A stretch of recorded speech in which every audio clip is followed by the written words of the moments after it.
Esther, you're perpetuating the same harm done to you. Okay, how does it feel doing the work of the patriarchy? And that's what frustrates me so much about the pygmies, is they don't see how we're all in this together. They don't see how when they put other women down, they're also putting themselves down. They don't see that no matter how much they objectify or dehumanize other women, they don't become more human in the eyes of the men that they cater to. Hey bestie, welcome to the Spoiled Girly Support Group podcast, where we talk about how to get that bag while also securing your own bag. I'm your host Elle, and let's get into it. On today's episode, we are talking about what happened on a certain podcast aptly named the UTI podcast, where one of the podcasters, not aptly named Esther, out of the blue, literally unprovoked, made this claim. You guys, okay, I'm gonna say something kind of wild, but it's because I saw it somewhere. But I don't know if we might have to cut it out. But anyways, someone said that the reason why some girls are tighter than others is because... Used. Huh? No. It has nothing to do with that. They said that it's because, like, ethnicity-wise, like black men have, are known to have larger. So therefore, the women have that makes sense. Bigger holes. And then you know how Now, if your jaw was on the floor, join the club. And because the topic of Esther's claim is a woman's body part, we are going to talk about this trend of people having a weird obsession with body parts and how it ties in to the objectification to dehumanization pipeline. Just like Esther's preoccupation with women's portals, specifically black women's portals, people's obsession with canthal tilt and just like face ratios, and the 1800s obsession with the now debunked science of phrenology. There is a very dark and disturbing reason why people are so obsessed with body parts and isolating them from the human. Like, it's a whole thing. And as a hint, this objectification to dehumanization pipeline, it feeds into systems that either harm, unalive, enslave, or colonize people, or all of the above at the same time. So yeah, the better we get at clocking these things whenever people try to focus on certain body parts and isolate them from a full human being, just know that you need to clock that as the beginning of the objectification to dehumanization pipeline, okay? And a lot of people probably say, oh, it's not that deep, like, why are we even talking about this? But it is that deep, okay? No nuance, Nelly, sit in front.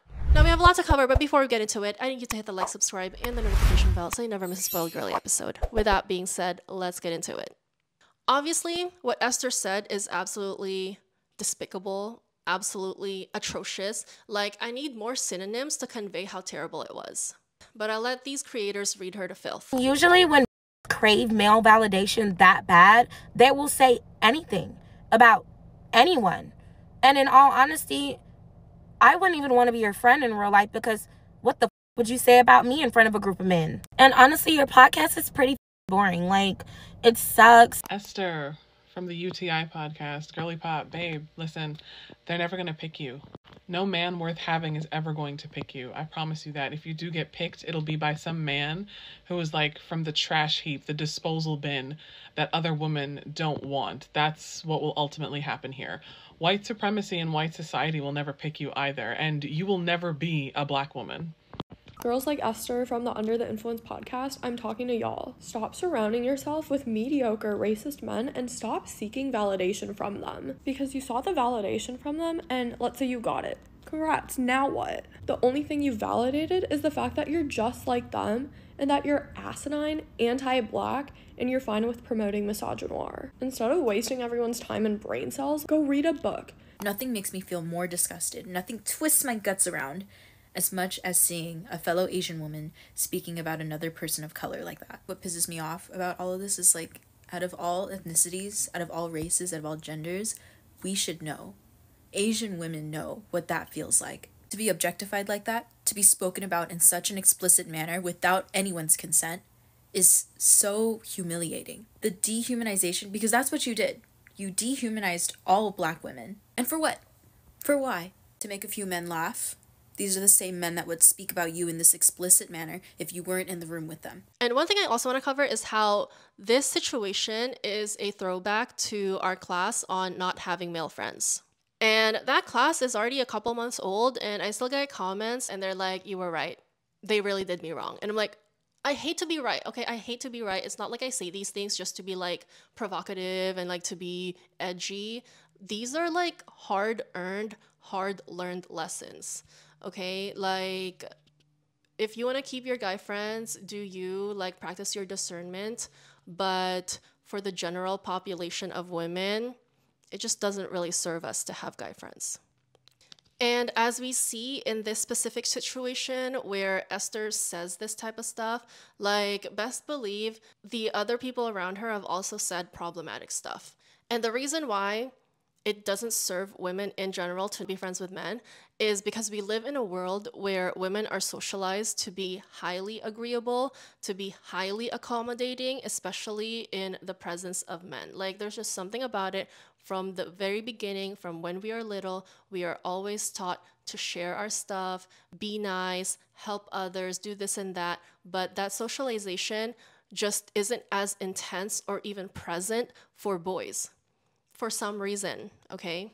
So when you're in a group with men and they say out-of-pocket stuff, we tend to stay quiet, maybe because we're in shock processing, like how egregious it is. We don't argue, like we literally just process our shock in silence. Or because we want to be part of the in-group, we kind of adopt their beliefs and behaviors as well. Like, we are so good at that. Like, we are so good at community. But when you surround yourself with bad people to create community with, like, it also goes the other way. It's a double-edged sword. Like, we are so good at creating community, but we need to be discerning about which types of community we want to be a part of.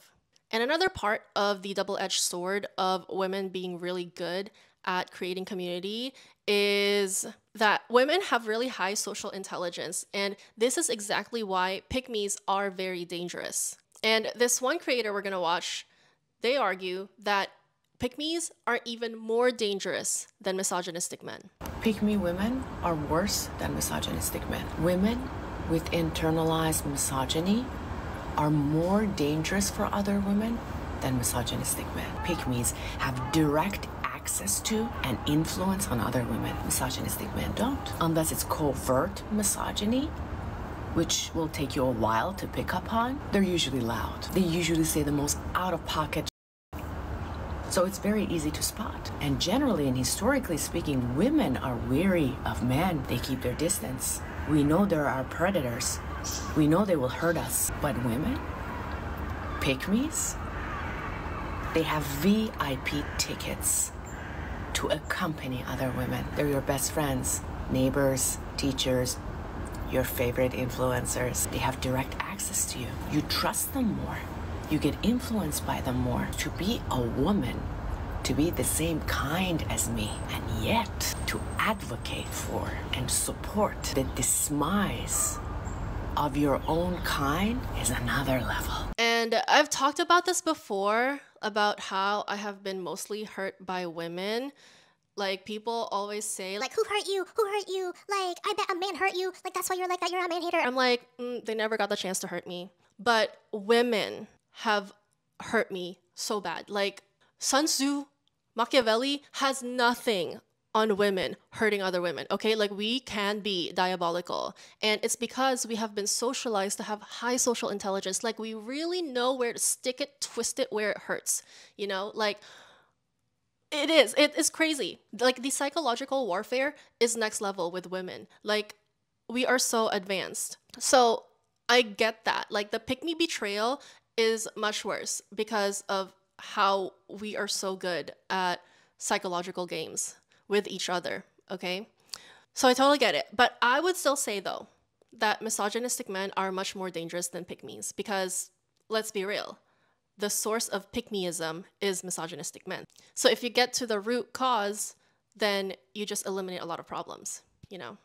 Now, we've seen all these creators call out Esther for her comments, and rightfully so. So I wanted to get into another topic that wasn't talked about much during this discourse, and it is a trend that comes up time and time again. Like literally in history, it comes up time and time again, and it's the objectification to dehumanization pipeline, which usually ends up almost always in the harming, unaliving, enslaving, and colonizing of said dehumanized and objectified people. And it is an issue that affects our day-to-day real lives. Like us women, we are living among people who don't even see us as people. And for this very reason, they don't treat us as people. They don't value our lived experiences. They don't value our opinions, our consent, our lives. Okay, like I'm telling you, it really goes so much deeper than you think it does. So we're going to explore that today. In the podcast episode that we just watched, Esther singles out a single body part of a certain demographic, Black women. And this is all in a ploy to elevate herself and people like her while putting down other women. And Esther is not the first person to do this. The practice of singling out physical traits to dehumanize and objectify a group of people is a disturbing pattern seen throughout history. So here's some historical examples. The Greeks used these bodily distinctions to promote their view of themselves as superior, rational beings in contrast to the primitive foreigners. And also, during the colonization of the Americas, Europeans dehumanized Native Americans by focusing on their skin tone, facial features, and body structure. The portrayal of indigenous people as savage, using traits such as straight black hair, high cheekbones, and darker skin, justified the brutal colonization practices under the guise of civilizing them. And during the Spanish Inquisition, Jewish people were singled out not just for their religion, but also for their supposed racial characteristics, such as darker complexions, curly hair, and prominent noses. And these physical traits were often exaggerated in depictions to mark them as inferior, justifying persecution. And during the 19th century waves of anti-Chinese sentiment in the US, Chinese immigrants were stereotyped based on their physical appearance, including their slanted eyes and braided hair. And these traits were framed as signs of inherent differences, portraying them as threats to Western civilization. We're really going worldwide with this, okay? There's more. In apartheid South Africa, under the apartheid regime, specific physical characteristics such as hair texture and skin color were used to classify people into rigid racial categories. The pencil test determined racial classification by testing how easily a pencil could pass through a person's hair, dehumanizing individuals based on arbitrary physical distinctions. And we're also going to get into the eugenics movement in the United States and Europe. The eugenics movement of the late 19th century and early 20th centuries in both the United States and Europe singled out body traits like skull shape, facial structure, and skin color to justify sterilization and other dehumanizing policies. And traits associated with non-Aryan groups, particularly Jews, Slavs, and Romani people, were labeled as undesirable, which led to horrific abuses. And last one, during the period of Japanese imperialism in the early 20th century, Koreans and Chinese were depicted as physically inferior to the Japanese. And the Japanese colonial regime in Korea, for example, they spread ideas that Koreans had distinctive body odors and different facial features that marked them as racially inferior, providing a pseudo-scientific basis for domination. Okay, so like, do you see the vibe here? Like, they single out a certain body part and then they assign traits to that body part and then they apply that to a group of people, which gives them like an excuse to make these people inferior to them. Like, do you get it now? Like, I feel like, is it just me? Like, it's all just connecting. Okay, it's all connecting. So these examples, they demonstrate how people, specifically oppressors, they have historically manipulated physical features to objectify, dehumanize, and maintain control over marginalized groups. And they use these distinctions as part of a broader strategy to assert power and justify oppressing these people. Now, by focusing on body parts and isolating them from the human, the body parts are looked at and treated as objects. You know, like you take the body part, you look at it, it's now separate from the person. And this objectification is crucial to dehumanization. And dehumanization is crucial to lacking remorse after committing atrocious acts towards said dehumanized subjects. And I guess I didn't give you a definition, but dehumanization is when we strip someone of their humanity, which makes it easier to justify harming them, okay? Because historically, this process of dehumanization, it's been used in war because soldiers are trained to see the enemy as not human. You know why? Because we actually don't like hurting each other. We are not programmed to hurt each other. It actually hurts us when we hurt other people, like in general. In general.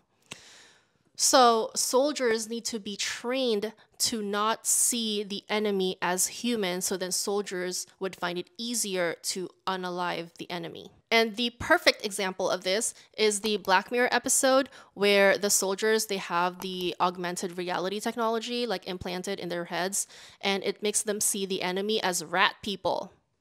Remember that episode? But in reality, the rat people, they were just civilians. They were regular people, which is very interesting to me now because when the soldiers see rat people, the other civilians who are not the rat people type of ethnic group, they see the other people as human, So like they were the real haters, okay? Like the human civilians who are not the non-rat people, human civilians, like they were the real haters. But they wanted the soldiers to do their dirty work for them. So they had to augment the reality of these soldiers to perceive these rat people civilians as rat people. Like, I just got that realization right now. See, like art really imitates life. So anyway, they implant this augmented reality technology into the soldiers' brains so that the soldiers would not hesitate to unalive the enemies. Because if they see the enemy as humans, human civilians, they'd be less likely to hurt them. So it seems like to hurt, unalive, enslave, colonize other people without remorse, you have to stop seeing the target as human, okay?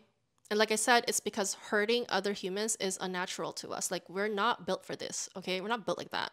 And this is why a lot of soldiers come home with mental health issues after warfare. It's exactly why. It's because we're not built to destroy each other. Yet we do it anyway because we are made to do it anyway. Okay? Humans who hurt other humans, they're not normal.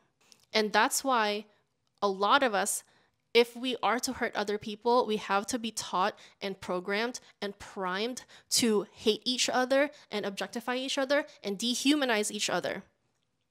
Okay? If we are to hurt each other. Okay? And another example of the dehumanization to unalivement pipeline is one of the scenes in the TV series Grey's Anatomy. So basically, there was a deranged guy. I think his wife died because the doctors couldn't help her. So he just like developed this hate for doctors, like super irrational hate towards doctors. So he goes to the hospital. I don't think it's Grace Sloan yet, but he goes to the hospital and he like pew-pews like a lot of the doctors. So now he's on April Kepner and McDreamy. And so he like points it at April Kepner and she starts crying, right? She's trying to humanize herself to him. She tells him that I have parents, I'm someone's daughter, I grew up on a farm, I have so much more life to live, like I'm human. And honestly, it worked. So the deranged guy, he lets her go, tells her to run, but then he ends up pew-pewing McDreamy. But, he survives.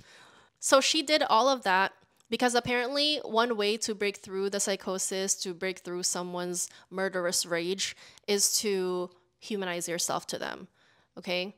And this just shows how crucial dehumanization is to the process of unaliving people or hurting people. And that is why it is a recurring theme that people who chronically hurt other people, unalive other people, they usually don't see people as people. They see people as objects. Speaking of seeing people as objects, let's get into the weird obsession with facial features and how it's giving modern day phrenology.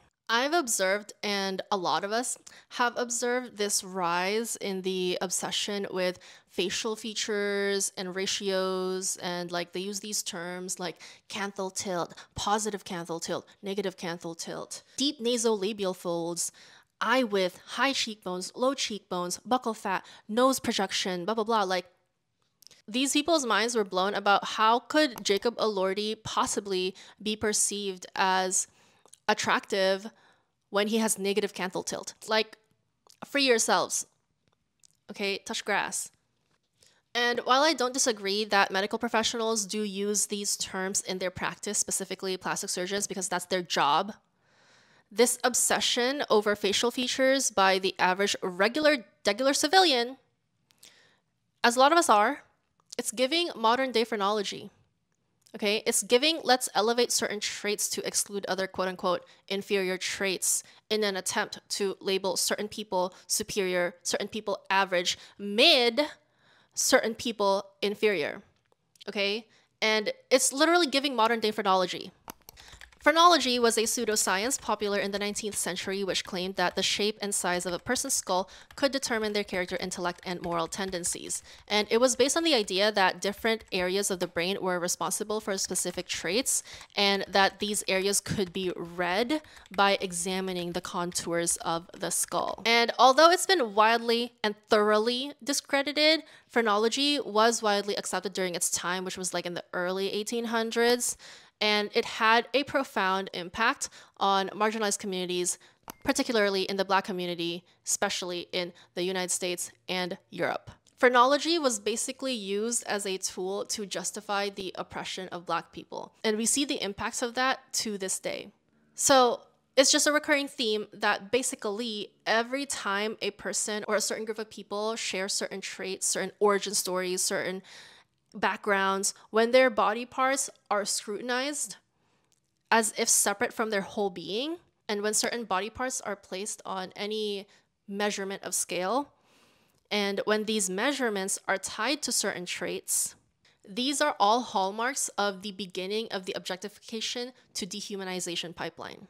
And we need to clock it with a quickness to avoid the atrocities that almost always follow. And one of these atrocities is the hypersexualization of Black women. And this hypersexualization has impacted the lives of Black women to this day. And I wanted to point that out because Esther is a visibly Asian woman. And as we talked about in a past class, Asian women have also been hypersexualized to their detriment. Esther, you're perpetuating the same harm done to you. Okay, how does it feel doing the work of the patriarchy? And that's what frustrates me so much about the pygmies, is they don't see how we're all in this together. They don't see how when they put other women down, they're also putting themselves down. They don't see that no matter how much they objectify or dehumanize other women, they don't become more human in the eyes of the men that they cater to. And I don't know how to fix it except to wake you up. Bestie, wake up.